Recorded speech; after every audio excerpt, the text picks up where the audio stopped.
नमस्कार। तेज रफ्तार खबरों से पहले बड़ी खबर आपको बता दें, बाजार में भारी उथल पुथल, शेयर मार्केट में भारी गिरावट, 800 अंक नीचे गिरा है सेंसेक्स। निफ्टी 266 अंक नीचे गिरा, शेयर मार्केट में भारी गिरावट, 800 अंक धड़ाम हो गया सेंसेक्स। निफ्टी में भी 266 अंकों की गिरावट आई है।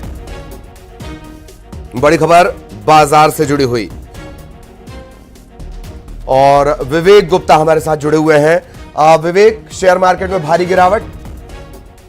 बिल्कुल सही। देखिए, शेयर मार्केट में भारी गिरावट है। अगर मैं अभी का प्रेजेंट सेक्शन बोल तो 974 पॉइंट मार्केट गिर चुका है। जो सेंसेक्स है वो 73,637 तक पहुंच चुका है। बड़ी गिरावट है, और ये गिरावट अभी नहीं, पिछले कई दिनों से देखी जा रही है। इसके सबसे बड़ी वजह यह है कि यूएस प्रेसिडेंट डोनाल्ड ट्रंप ने जिस तरह से टैरिफ चार्ज लगाया है, उसके बाद ये मार्केट का असर सीधे तौर पर इंटरनेशनल लेवल पे मार्केट का असर दिख रहा है। पूरी दुनिया भर में मार्केट पे गिरावट आई है, उसका असर भारतीय सेंसेक्स पे भी दिख रहा है। 25% टैरिफ टैक्स उन्होंने मैक्सिको और कनाडा पे लगाए हैं, जो 4 अप्रैल से लागू होगा। चाइना पे 10% टैक्स लगाया है। और वहीं दूसरी तरफ जो डोनाल्ड ट्रंप का ऐलान था कि रेसिप्रोकल टैक्स जो है जितना लगता है उतना देना पड़ेगा, यानी कि भारत जो अमेरिका से आने वाले प्रोडक्ट, जो भी देश पे, जैसे कि अमेरिका से कोई प्रोडक्ट भारत आता है, भारत उसके ऊपर जितना टैक्स लगाता है उतना ही टैक्स अब भारत से जाने वाले जो यूएस है, यूएस में जाएंगे, यूएस गवर्नमेंट भी उतना ही टैक्स लगाएगी। तो आप समझ सकते हैं कि जो टैक्स का खेल जो चल रहा है उसका असर साफ तौर पर इंटरनेशनल मार्केट पे दिख रहा है। इंटरनेशनल मार्केट का इफेक्ट जो है वो सीधे सीधे भारतीय मार्केट को भी दिखता है। यही वजह है कि आज मार्केट पूरी तरह से गिरा हुआ है। लगभग बोल सकता है कि 1000 पॉइंट जो मार्केट है आज नीचे है। ठीक, बहुत धन्यवाद आपका इस पूरी जानकारी के लिए, इस पूरे अपडेट के लिए। और अब बड़ी खबर छिंदवाड़ा से मिल रही है। बिल्लियों की मौत को लेकर बड़ा खुलासा। जांच में 2 बिल्लियों में बर्ड फ्लू पाया गया है। जांच में 2 बिल्लियों में बर्ड फ्लू पाया गया है। पूरे जिले में बिल्लियों की मौत का आंकड़ा बढ़ गया है। बिल्लियों की मौत को लेकर प्रशासन गंभीर है। छिंदवाड़ा से ये बड़ी खबर आपको बता दें, पालतू बिल्लियों के जांच के सैंपल लिए गए थे, बर्ड फ्लू पाया गया है। इससे ठीक तकरीबन 20 दिन पहले बर्ड फ्लू के मामले सामने आए, और जो पूरा पोल्ट्री फार्म है, चिकन मार्केट है, उसे बंद करना पड़ा। और अब बड़ा अपडेट, बड़ी जानकारी यह कि 2 बिल्लियों में बर्ड फ्लू पाया गया है।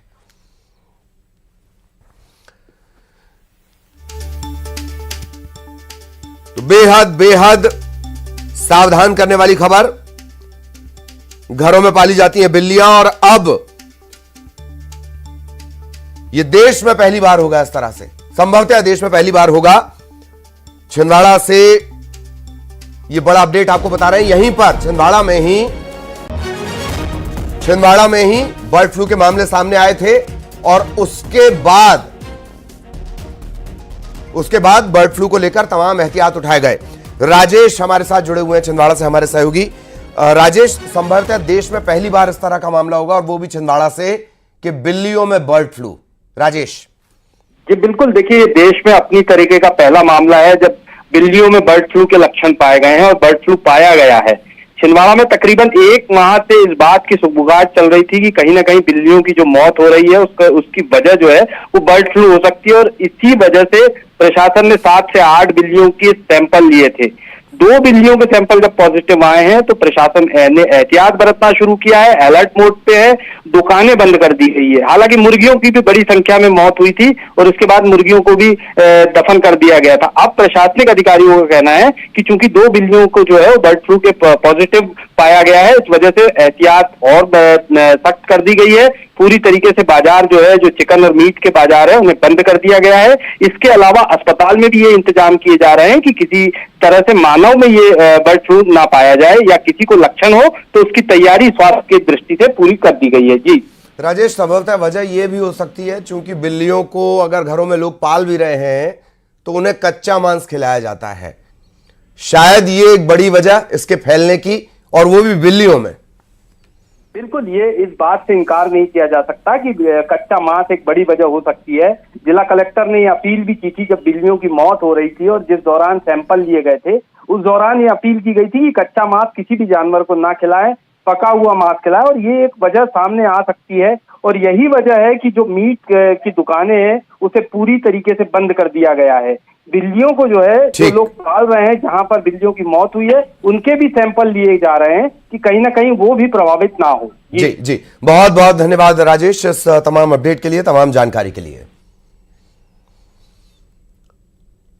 और अब बड़ी खबर ग्वालियर से। जीवाजी यूनिवर्सिटी में रैगिंग का मामला सामने आया है। सीनियर्स पर जूनियर के साथ मारपीट के आरोप लगे हैं। बताया जा रहा है कि सीनियर्स ने जूनियर को कपड़े उतारकर डांस करने के लिए कहा। जब जूनियर ने कपड़े उतारकर डांस नहीं किया तो उसे पीटा गया।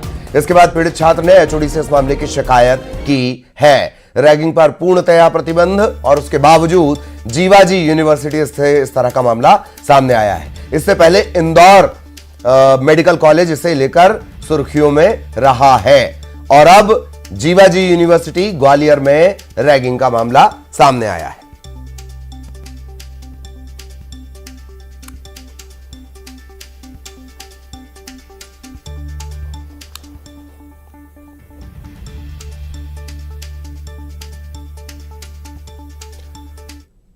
खबर भोपाल से, जहां रेवड़ी कल्चर पर आरोप प्रत्यारोप के बीच केंद्रीय मंत्री शिवराज सिंह चौहान का बड़ा बयान सामने आया। उन्होंने कहा कि लगातार चुनाव होने से सरकार लॉन्ग टर्म के फैसले नहीं ले पाती है। कई बार वोट बढ़ाने के लिए फैसले लेने पड़ते हैं जो समाज के लिए ठीक नहीं होते। उन्होंने यह भी कहा कि कई बार सरकार वोट बैंक की वजह से कठिन फैसले भी नहीं ले पाती।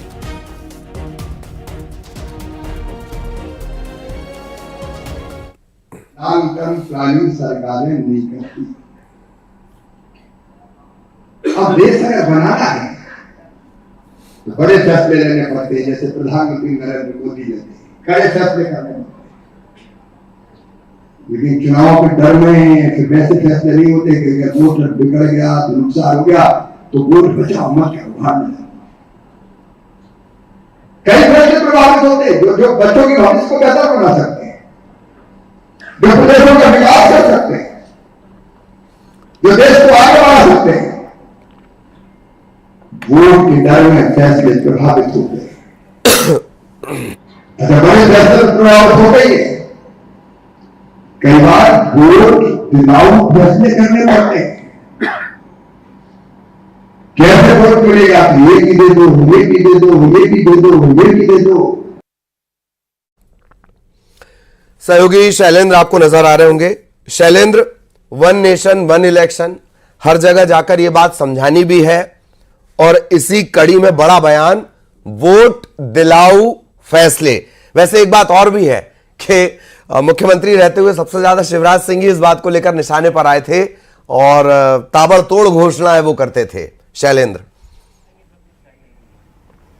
बिल्कुल ललित, आपने ठीक कहा। जिस तरीके से पूरे देश में इन दिनों फ्रीबीज को लेकर जो है वो आरोप प्रत्यारोप का दौर चल रहा है, कई तरह की बहस चल रही है, और उसी बीच मध्य प्रदेश सरकार के पूर्व मुख्यमंत्री और वर्तमान में केंद्रीय मंत्री शिवराज सिंह चौहान का वन नेशन वन इलेक्शन के सेमिनार में जो बयान दिया गया है वो अपने आप में बहुत बड़ा बयान इसे माना जा सकता है। जिस तरीके से वो कह रहे हैं कि सरकारों को कई बार ऐसे फैसले लेने पड़ते हैं जो जनता के हित में नहीं होते, लेकिन चूंकि वो चुनाव जिताने में सहायक होते हैं, वोट बढ़ाने में सहायक होते हैं, और कई निर्णय ऐसे भी होते हैं जो समाज हित के लिए होते हैं लेकिन उनको इसलिए नहीं ले पाते हैं कि वोट कटने का डर रहता है। वो कह रहे हैं कि लगातार जब चुनाव होते रहते हैं तो ऐसे में सरकारें जो है। शैलेंद्र, मैं आपको रोकना चाह रहा हूं, एक रिएक्शन ले लेते हैं। पंकज चतुर्वेदी साहब हमारे साथ जुड़े हुए हैं। पंकज जी, शिवराज सिंह चौहान साहब का बयान आया है, वोट दिलाऊ फैसले, रेवड़ी कल्चर को लेकर उन्होंने कहा है कि कई बार ऐसे फैसले लेने पड़ते हैं। देखिए ललित जी, ये सारे संवाद का संदर्भ भी दूसरा है। पूरे देश में ललित जी इस समय वातावरण है वन नेशन वन इलेक्शन को लेकर, और संवाद, चर्चा, बातचीत और इस प्रकार के विषय चर्चा में बहुत सारे आलेख लिखे जा रहे हैं। तो उसी संवाद में कल भोपाल में एक निजी इंजीनियरिंग कॉलेज में आदरणीय शिवराज जी कार्यक्रम में मौजूद थे, और वहां बातचीत के दौरान उन्होंने कहा कि, और उनका मूल भाव यह था कि कैसे वन नेशन वन इलेक्शन लाभदायक। उन्होंने उदाहरण दिए कि back to back election, Madhya Pradesh का उदाहरण दिया कि विधानसभा चुनाव खत्म की, कोड ऑफ कंडक्ट खत्म हुई, एक महीना हुआ, लोकसभा की कोड ऑफ कंडक्ट लग गई, वो खत्म हुई, कुछ राज्यों को चुनाव आ गए। तो मूल भाव ये है कि वन नेशन वन इलेक्शन का जो एजेंडा है सरकार का, जैसी योजना है, और जो पूर्व राष्ट्रपति कोविंद समिति की रिपोर्ट थी, वो भी इस बात के पक्ष में है कि देश को अब इस बात को लेकर मन मानस बनाना चाहिए कि वन नेशन वन इलेक्शन आज के समय की आवश्यकता है।